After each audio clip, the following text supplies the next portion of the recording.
Hello and welcome to Ginny Vision 2, the second channel of Ginny Vision, where I usually talk about old games and old computers, Amstrad CPCs, BBC Micros, Commodore 16s, VIC-20s, all that kind of stuff. And standard Ginny Vision viewers, stick with this, okay? Just stick with it, trust me. But for everyone else, I'm going to show you my special technique of how I got 1 million Twitter views in under 48 hours. This technique is going to be of incredible use to you. So watch on. So what you do is you go on Twitter and you tweet. Well, here's a tweet that I saw.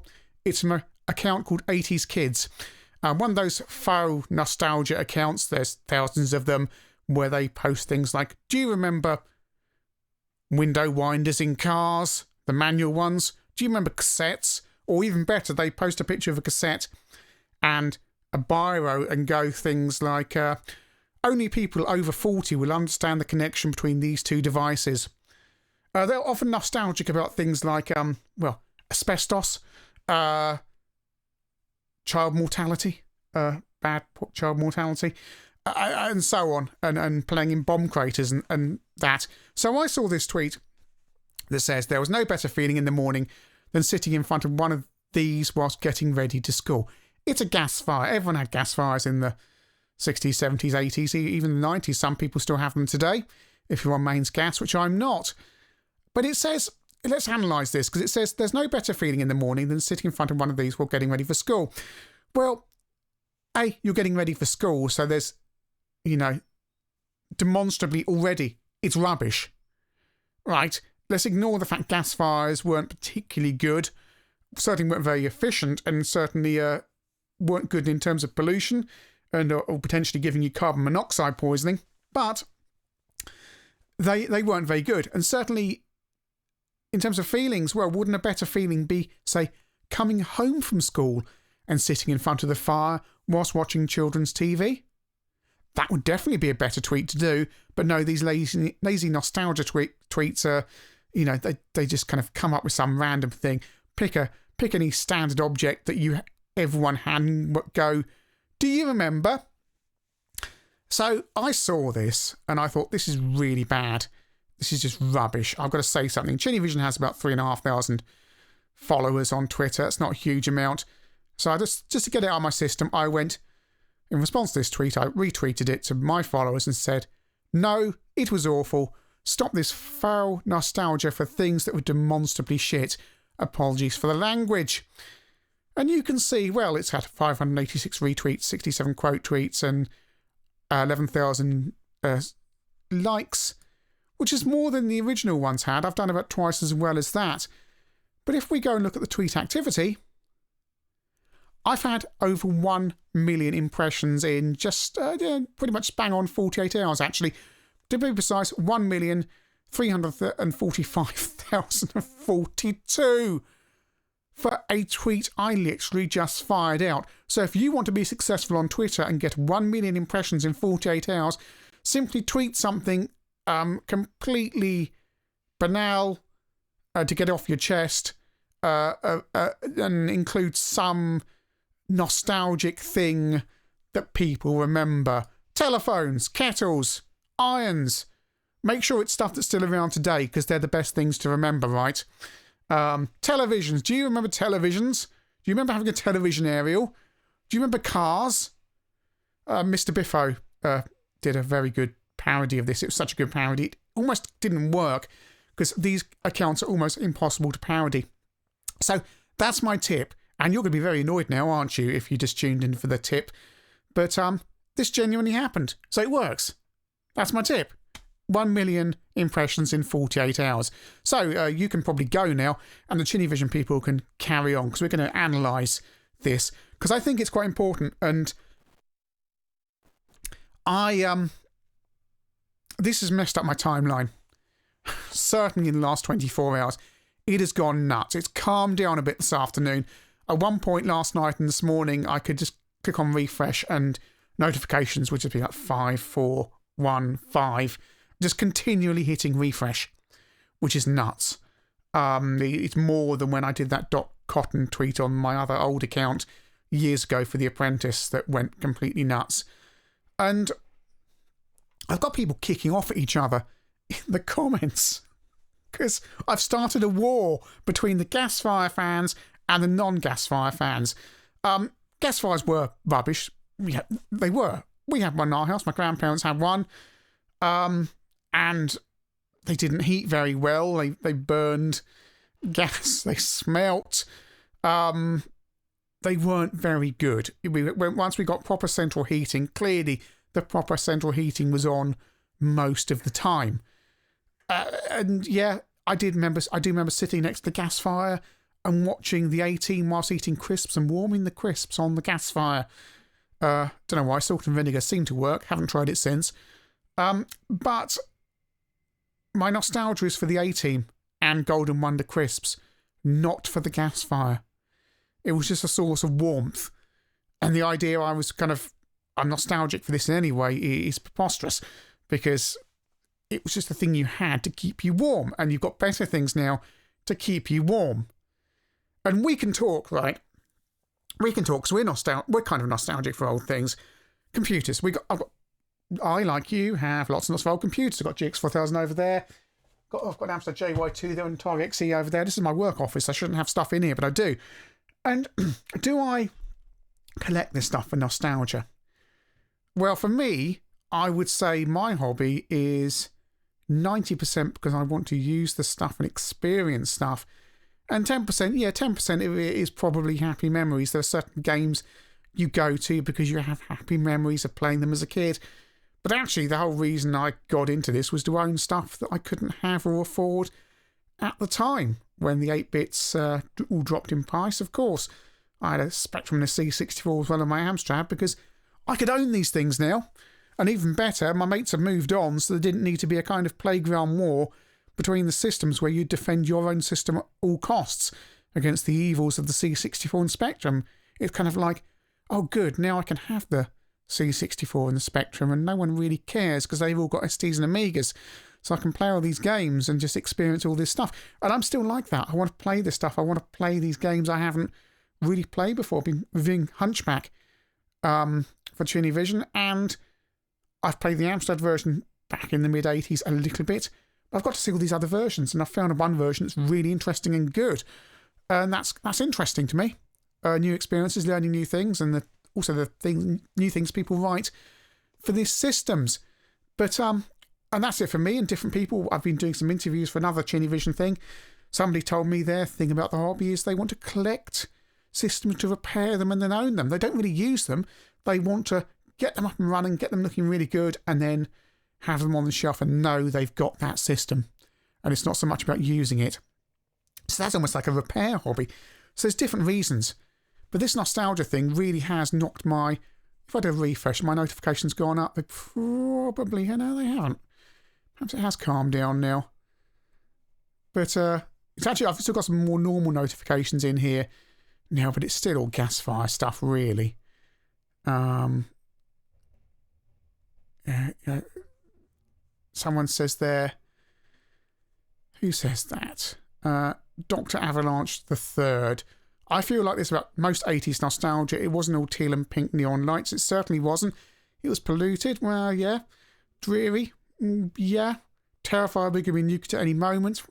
I'm probably not quite old enough, but it was certainly a thing. Computer games were mostly terrible and a massive disappointment. You're the wrong un. Computer games were great. And that's not just nostalgia. It was the variety and the newness of it. There's lots of games available everywhere today. You can get them on your phone, you can go in shops, you can get them online. Every game's available. There's no having to get hold of stuff. But it was the mind-blowing newness of some of this stuff that you saw. That stuff that hadn't been done before.